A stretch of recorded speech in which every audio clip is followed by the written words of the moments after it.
धन्यवाद धन्यवाद। हम ৰেণুকাৰ চিম্বলক ভোট দি আপোনালোকৰ কাৰণে এই বীৰ ৰেণুকাৰ চিম্বলক মই আগবাঢ়ি ইলেকশ্যনত মই নামিছো। আপোনালোকে সকলোৱে যাতে বীৰ ৰেণুকাৰ চিম্বলক ভোট দি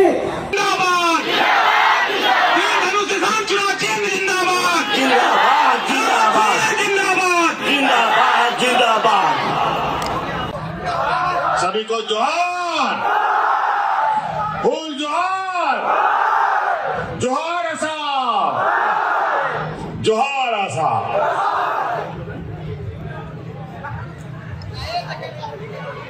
चुनावी सभा है,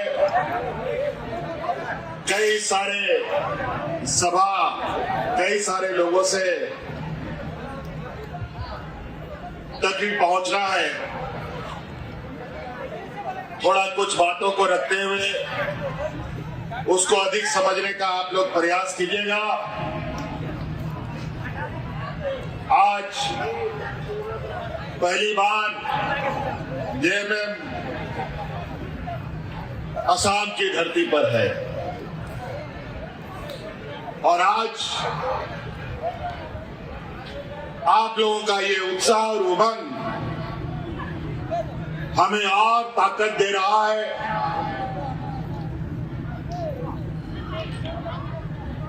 क्योंकि आप सबको ये जानना जरूरी है, क्योंकि जेएमएम झारखंड मुक्ति मोर्चा एक ऐसा पार्टी है जिसका नेतृत्व करता आदरणीय दिसोम गुरु शिबू सोरेन जी रहे हैं और शिबू सोरेन जी के बारे में बताने की कोई आवश्यकता नहीं है।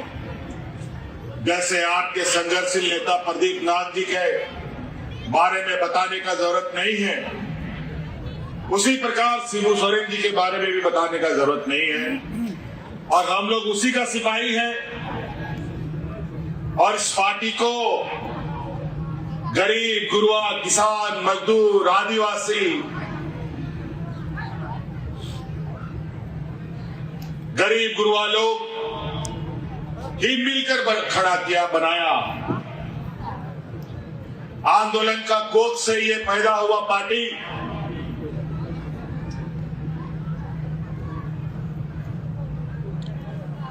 हमेशा से आदिवासियों की आवाज, किसानों की आवाज बना, दलित, पिछड़ा, अल्पसंख्यकों का आवाज बना। एक लंबी संघर्ष का इतिहास झारखंड मुक्ति मोर्चा के पास है। अनगिनत हमारे आंदोलनकारी लोगों का शहादत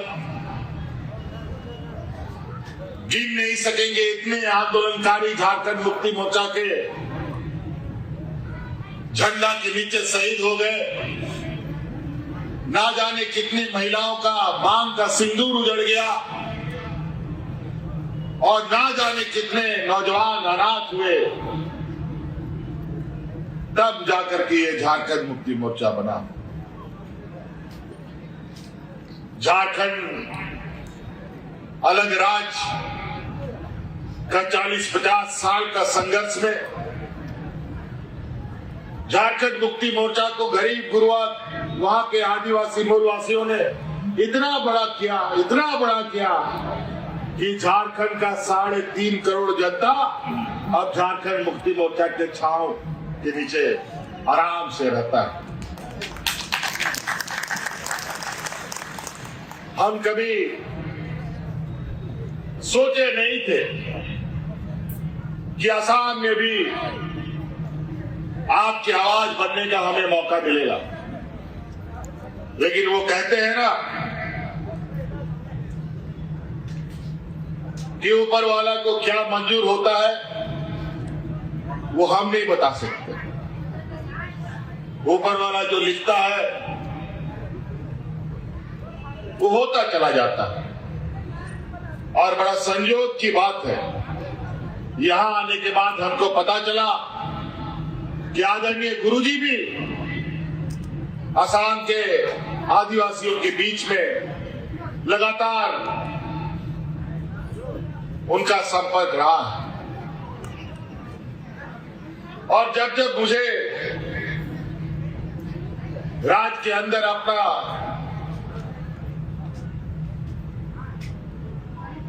दिशा देने का मौका मिला और जब जब असम के इर्द गिर्द या असम के अंदर आदिवासी भाइयों के ऊपर जो अत्याचारें होने लगी, कई बार हमने अपने राज्य से मंत्री को, पदाधिकारी को आपके चाय बागानों में भेज करके आपकी समस्या को जानने का हमने प्रयास भी किया था और हमने सोचा क्यों वहां के आदिवासियों पर इतना अत्याचार।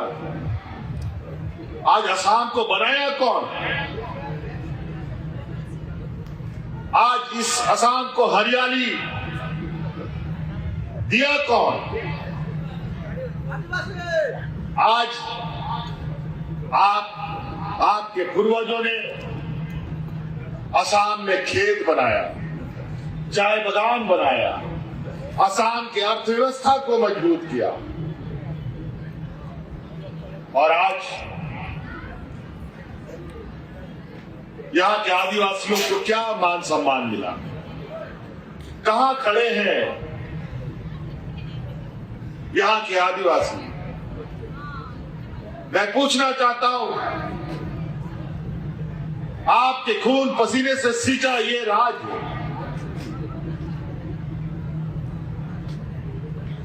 में क्या आपको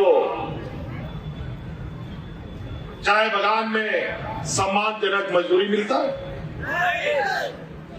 क्या आपका घर पक्का बन गया? क्या घरों में साफ पानी आता है? जब ये बात सच है तो अब हिसाब लेने का समय आ गया। बड़ी चतुराई से अलग अलग समय में आपका राजनीतिक दुरुपयोग किया गया, आपको राजनीतिक रूप से ठगा गया और यही वजह है न सम्मानजनक दर्जा मिला, न आदिवासी का दर्जा मिला, न मजदूरी मिला, न मकान मिला, न साफ पानी, न हमारे बच्चों के लिए अच्छा भविष्य। पीढ़ियों से मजदूरी करते आ रहे हैं, पीढ़ियों तक मजदूरी करते जाएंगे। अगर हम लोगों ने इस बात को नहीं समझा कि आज देश में एक ऐसा राजनीतिक माहौल चल रहा है जहां हमें आगे बढ़ने का मौका नहीं मिलेगा, आज इसी का एक रास्ता खोलने का एक प्रयास जेएमएम, आशा और जय भारत पार्टी के लोगों ने मिलकर किया है। बहुत सारे लोग झूठे वादे और लोक लुभावन बातें आपके समक्ष रखेंगे। कई लोग आपको रास्ता दिखाने आएगा, लेकिन याद रखिए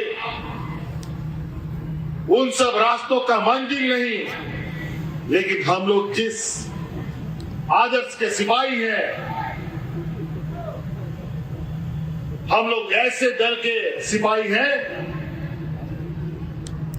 जो दल रास्ता भी दिखाता है और मंजिल तक पहुंचाने का भी क्षमता रखता है।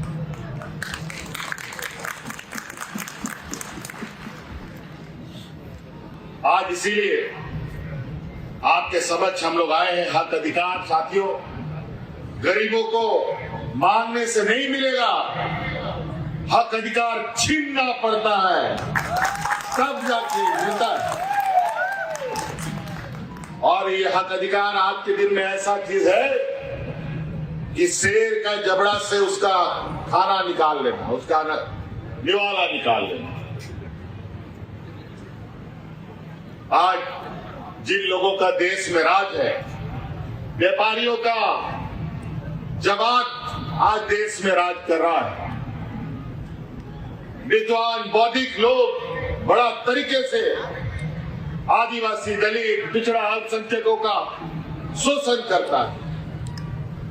अगर आज आप अपने पैरों पर खड़े हो गए, आपका बेटा इंजीनियर, डॉक्टर, वकील बन गया, तो यहाँ का चाय बागान में चाय का पत्ता कौन तोड़ेगा? यहाँ पर हल कौन चलाएगा? यहाँ पर खेती कौन करेगा? दिल्ली, मुंबई, गुजरात में जो सड़क बनता है, बिल्डिंग बनता है, उसमें मजदूर कहां से आएगा? बड़ा योजनाबद्ध तरीके से हमारे इर्द गिर्द एक ऐसा राजनीतिक दीवार और पट्टी हमारे आंखों में डाला जा रहा है, जहां हम मानसिक रूप से, आर्थिक रूप से, सामाजिक रूप से कमजोर बने रहे।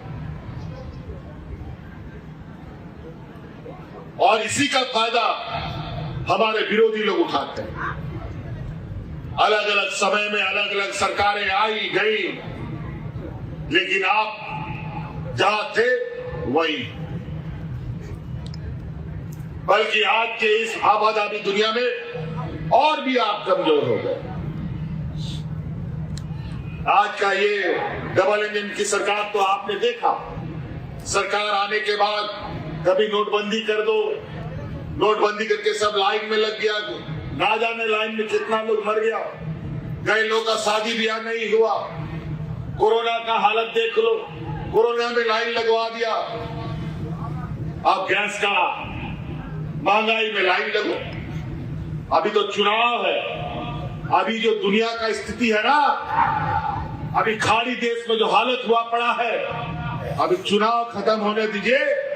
इस देश में खाना पीना पहनना वाला चीज, गाड़ी मोटर, तेल, चावल, दाल, गैस, चूल्हा इतना महंगा हो जाएगा कि आपकी पहुंच से बहुत दूर चला जाएगा। या फिर ऐसा लॉकडाउन हो जाएगा कि आप घर से भी ना निकलो, क्योंकि ये कब क्या करेंगे किसी को कुछ पता नहीं। आज सबको जनधन के नाम पर बैंक में खाता खुलवाया था ना जी, पूरा देश में खाता खुलवा दिया, सबका पैसा बैंक में डलवा दिया, और वो पैसा गया कहां? उसके व्यापारी मित्रों के पास। आज अपना बैंक का पैसा आप खुद भी नहीं निकाल सकते। कानून बना देता है, कभी आप 5,000 रुपये से अधिक नहीं निकाल पाएंगे, कभी आप 10,000 रुपये से नहीं निकाल पाएंगे, कभी आप 2 महीने के बाद निकाल पाएंगे, और रोज रोज निकाले तो उसमें भी टैक्स लगेगा।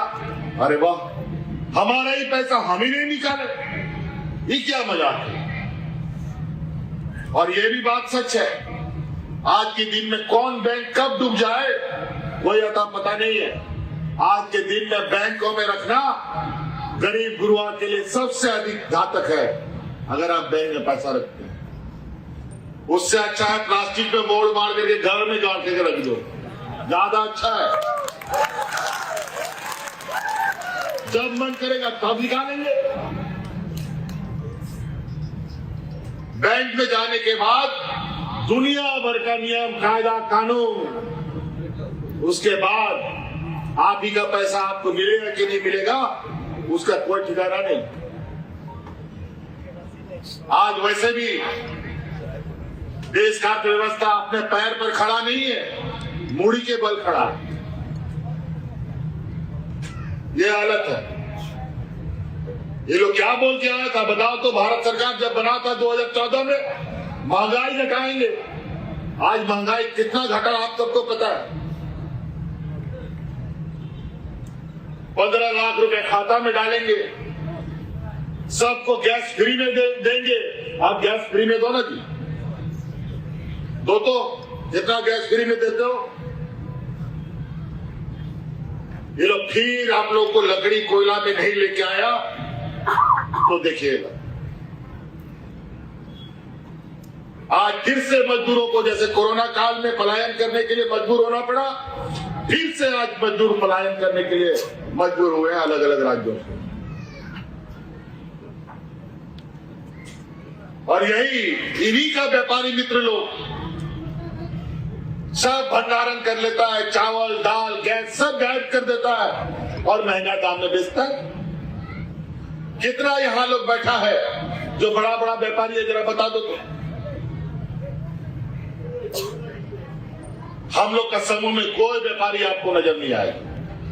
गरीब, गुरुआ, किसान, आदिवासी, दलित, पिछड़ा, यही लोग मिले जो रोज कमाता है, रोज खाता है बेचारा। एक दिन अगर वो ना कमाए तो उसका चूल्हा भी ना जले।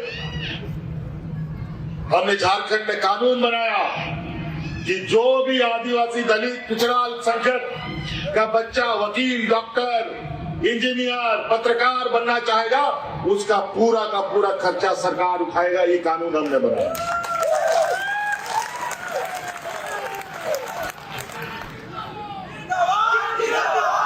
आज देश, हमारे राज्य में, हमारा राज्य का आधा जो जनसंख्या महिला है, सभी को महीना हम 2,500 रुपए देते हैं। किसी के सामने भीख मांगने की जरूरत नहीं। शादी ब्याह सब चीज में बेचारा लोग, महाजन लोग से भीख मांगता था, लेकिन आज धीरे धीरे झारखंड की महिला अपने पैरों पर इतना मजबूती से खड़ा हो रही है जो आज देश दुनिया में चर्चा का विषय बना है। और आज यहां पर भी चुनावी समर में पैसा बांटने का भी काम चल रहा है। हमको पता चला ये पैसा कहां से है। आप ही का पैसा काटा हुआ आप ही को पटक दे रहा है, आप समझते नहीं। आज यहाँ चाय बागान में मजदूरी कितना मिलता है? 250 रुपया। मनरेगा में भी इतना मजदूरी नहीं मिलता था, इससे अधिक मिलता था। ये हालत है। आप दूसरे राज्यों में जाके देखिए, बेंगलोर में जाके देखिए, कर्नाटक में जाके देखिए, जहां चाय बागान और कॉफी बागान है, वहां पर 600-700 लोगों को मिलता है। क्या वहां का आदमी का हाथ पर 4 ठो है क्या? क्या यहाँ का आदमी आदमी नहीं है क्या? ये लोग को लगता है कि यहाँ का लोग सीधा सरल है, ये लोग को जैसा चाहो वैसा कठपुतली की तरह नचाओ। आज यही चंगुल से बाहर निकालने का संकल्प आज जयमेम और ये आशा और जय भारत पार्टी ने लिया। आप एक कदम चलिए, 10 कदम हम आपको आगे लेके चलेंगे, ये हम आप लोगों को वादा है। हेमंत सोरेन जिंदाबाद, हेमंत सोरेन जिंदाबाद। हम लोग का झारखंड में हम लोग यही करते थे। हमारे पूर्वज लोग, हमारे अग्रणी नेता लोग यही नारा लगाता था, कैसे लेंगे झारखंड, लड़के लेंगे झारखंड। आदो बाबुल बताओ झारखंड राज्य बताओ, यही नारा लगता था। और गरीब होते हुए भी झारखंड का लोग पेट में गमछा बांध कर दिल्ली, पटना, रांची करता था। और झारखंड 40 साल लड़ कर ले ही लिया। और यहां पर भी कैसे लेंगे झारखंड अधिकार, लड़के लेंगे अधिकार, ये नारा होना चाहिए। और देगा कैसे नहीं, आप हमें आ गया है कैसे अधिकार लिया जाता है। और ये 5 साल में जो ये आते हैं आपके समय, चुनाव के समय, ये बहुत चालाक चतुर है। हमारा ही बीच का कुछ, हमारा ही जात बिरादरी का, हमारा ही रिश्तेदार लोग को कुछ अपना एजेंट बना लिया है, दलाल बना लिया है और हमारे बीच में भेजकर हमें एक नहीं होने देता। इसीलिए आप लोग एक छत के नीचे आइए। वो तो हम लोग बचपन में पढ़े, एक लकड़ी अकेले रहेगा तो उसको कोई भी तोड़ सकता है। अगर 100 लकड़ी एक साथ बांध दो तो इस दुनिया का कोई ताकत उसको नहीं तोड़ सकता। और आज आपकी वही ताकत को हमें इकट्ठा करना है। कई सारी बातें हैं, अगर हम बातों को लेना या बोलना शुरू करें तो एक दिन भी कम पड़ेगा। आज इस राज्य में डबल इंजन की सरकार, एक दोनों तरफ से दो मुंह सांप दिखाई नहीं दिया। दो मुंह का सांप नहीं दिखा है। 6 महीना इधर से खाएगा, 6 महीना इधर से खाएगा। ये दो मुंहा सांप है, डबल इंजन का सरकार नहीं। ये लोग देने वाला लोग नहीं है। हम तो बार बार कहते हैं, एक विद्वान आदमी था, बहुत बड़ा पंडित, जिसको चाणक्य लोग बोलते हैं। चाणक्य का कहानी आप लोग सुने हैं ना। वो चाणक्य ने कहा था कि जिस देश का राजा व्यापारी होता है ना, उस देश का प्रजा हमेशा भिखारी हो जाता है। तो जान लीजिए, ये गुजरात का जो ये व्यापारी लोग आज देश का रेल, हवाई जहाज, एयरपोर्ट, बंदरगाह सब गिरवी व्यापारियों के हाथ में चला गया। आज रेलवे का टिकट देखो कितना महंगा हो गया, प्लेटफॉर्म का टिकट देखो कितना महंगा हो गया, नमक, तेल, गैस तो महंगा है ही है। तो आज राजनीतिक दलों को पहचानिए। बहुत सारे लोगों को आपने देखा और कोई संघर्ष करने वाला नहीं है। और झारखंड मुक्ति मोर्चा संघर्ष से ही पैदा हुआ। गरीबों को कोई बांध के नहीं देता है।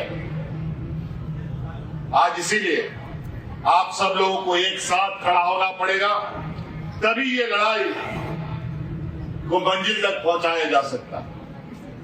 आज जिस तरीके से हमारे आदिवासियों का, अल्पसंख्यकों का, किसानों का यह हालत है, वो बहुत जल्द, अब तो नया नया अभी चुनाव खत्म होने दीजिए, जो वैश्विक स्तर का समस्या आज खड़ा हो रहा है, इनकी बस की बात नहीं है। किसानों को, मजदूरों को, आपको तो याद है दिल्ली में किस तरीके से 1 साल तक किसान लोग डट के दिल्ली को घेर के रखा। हजारों किसान दिल्ली में मारे गए। ठंडा, बरसात, गर्मी, घर द्वार छोड़ करके सारा किसान दिल्ली को घेर के रखा था। उसी तरीके से अगर यहाँ के आदिवासी, यहाँ के किसान, अल्पसंख्यक एक हो गए, तो इस राज्य सरकार का मजाल नहीं है जो आपकी बात को काट सके। इसलिए साथियों, समय भी हमारा अभी और भी कार्यक्रम में जाना है, वेदर भी, मौसम भी खराब हो रहा है। हम लोग के ये बास्की, महावीर बास्की बाबू, अभी तो हम सोनारी से होके आ रहे हैं, बहुत सुंदर, इतना सारा लोग उस कार्यक्रम में। आज उसी तरीके से आप लोगों से भी आग्रह करने आए हैं। महावीर बास्की यहाँ के संघर्षशील नौजवान को आज हम लोगों ने तीर धनुष इसके कंधे पे दिया है। और तीर धनुष हम लोग सिद्धू कान्हू, चांद भैरव, भगवान बिरसा मुंडा, ये एक ऐसा ताकत जहां हमारे पूर्वज, इस देश का लोग आजादी का सपना भी नहीं देखा था, इसी तीर धनुष से भगवान बिरसा मुंडा, सिद्धू कान्हू, तिलका मांझी लोग अंग्रेज को भगाने का काम करता था। इसलिए 3 नंबर ईवीएम मशीन में तीर धनुष छाप, आदिवासियों का मान सम्मान। आप तीर धनुष को मजबूत कीजिए, महावीर जी को मजबूत कीजिए और आप खुद को मजबूत कीजिए, समाज को मजबूत कीजिए और अधिकार का एक संघर्ष के लिए तैयारी कीजिए। इन्हीं बातों के साथ, क्योंकि आपको आगे भी जाना है, समय अस्त हो रहा है, आप लोग जोरदार नारे के साथ इनकलाब, इनकलाब, इनकलाब, चलिए, धन्यवाद, जय जोहार। हेमंत सोरेन जिंदाबाद, हेमंत सोरेन जिंदाबाद, जिंदाबाद, झारखंड मुक्ति मोर्चा जिंदाबाद, जय भारत पार्टी जिंदाबाद, हेमंत सोरेन जिंदाबाद, आना चाहिए। हेमंत सोरेन जिंदाबाद, कैसे लगेगा भाजपा जो है झारखंड मुक्ति मोर्चा जिंदाबाद।